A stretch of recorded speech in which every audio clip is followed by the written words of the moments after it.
दूसरा फेरा। The second round. द्विपदी भव माम अनुव्रता भव। मैं श्री आदिशक्ति माता जी का अपने हृदय में स्मरण करता हूँ और कहता हूँ कि विवाहित जीवन का दिव्य सौंदर्य हमारे दैनिक जीवन में दिखना चाहिए। हमारा घर ग्रहों एवं तारों की तरह सौंदर्यता पूर्वक सजाया जाना चाहिए, जो कि उनकी कक्षाओं की सीमा के भीतर विशिष्ट दूरी पर घूमते हैं। हमें भी अपने सभी कार्य धर्म की पूर्णतया पालना करते हुए करने चाहिए। मैं सभी सहयोगियों का अतिथि सत्कार करूंगा और धर्म कर्तव्यों को निभाने में पूरी तरह से आपका साथ दूंगा। हम दोनों को सामूहिकता के आनंद से आनंदित होने का आशीर्वाद प्राप्त हो। I remember Shri Adi Shakti Mataji in my heart and tell you that the divine aesthetics of married life should be seen in our daily life. Our home should be aesthetically decorated like planets and stars that are revolving within the limits of their orbits at a specific distance. We should do all our work within and strictly abiding by the dharma.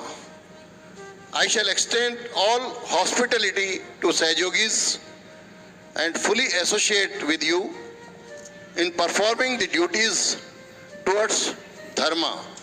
May we both achieve the blessings of enjoying the joy of collectivity.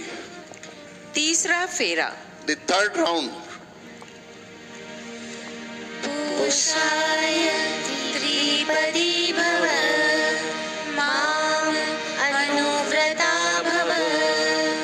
मैं श्री आदिशक्ति माता जी का अपने हृदय में स्मरण करता हूँ और कहता हूँ कि मैं जो कुछ भी कमाऊंगा वो आपको सौंप दूंगा, ये जानते हुए कि ये सभी आपके पुण्यों के प्रतिफल से मुझे प्राप्त हुआ है। आपको ये धन केवल मेरी सलाह के पश्चात एवं सावधानी से ही खर्च करना चाहिए, ये ध्यान में रखते हुए कि समस्त धन परमात्मा का है। जो कुछ भी धन खर्च करना संभव हो वो इस भावना से करना चाहिए कि हमें परमात्मा का आशीर्वाद प्राप्त हो रहा है। हमें पूर्णतया निर्लिप्त होना चाहिए और भौतिक वस्तुओं के लिए कोई ललक नहीं होनी चाहिए। हमें अपने महालक्ष्मी तत्व को पोषित करना चाहिए। I remember Shri Adi Shakti Mataji in my heart and tell you that I will hand over all the money that I earn to you, fully realizing that it has come to me as the reward of your punya. You should spend that money carefully and only after consulting me, keeping in mind that all the wealth belongs to God. We should spend our wealth, whatever possible, with the feeling that we are receiving the God's blessings. There should be no hankering for material objects and becoming completely detached. We should nourish our Mahalakshmi principle.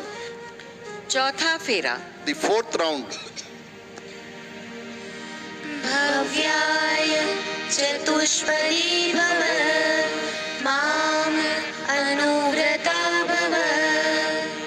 मैं श्री आदिशक्ति माता जी का अपने हृदय में स्मरण करता हूँ और कहता हूँ कि मैं आपकी भावनाओं को कभी नहीं दुखाऊंगा और पूर्व में हम दोनों द्वारा की गई सभी गलतियों को भुला दूंगा।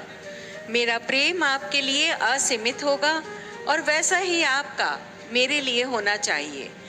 कृपया करके कभी भी अपनी भावनाओं को दबाए नहीं और यदि किसी कारण आपका मन पीड़ित हो या कोई आपको सता रहा हो तो मुझे बताने में कभी भी संकोच ना करें। मैं सदैव आपका साथ दूंगा, आपकी रक्षा करूंगा और कभी भी आपके विरुद्ध झूठी शिकायतों को नहीं सुनूंगा। अब वधू को आगे आना है। I remember Shri Adi Shakti Mataji in my heart and tell you that I will never hurt your feelings and shall forget all the mistakes made by both of us in our past lives. My love for you would be limitless and so should be yours. Please do not suppress your feelings and never hesitate to tell me if for some reasons your mind is at anguish or someone troubles you. I shall always stand by you, protect you, and shall never listen to any false complaints against you. पांचवा फेरा। The fifth round. वधू वर को कहती है, पंचपदी भव माम अनुव्रता भव। मैं श्री आदि शक्ति माता जी का अपने हृदय में स्मरण करती हूँ और कहती हूँ कि मैं आपके जीवन में दिव्य माधुर्य लाऊंगी। मैं स्वादिष्ट भोजन बनाऊंगी जिससे आपको आनंद की प्राप्ति हो।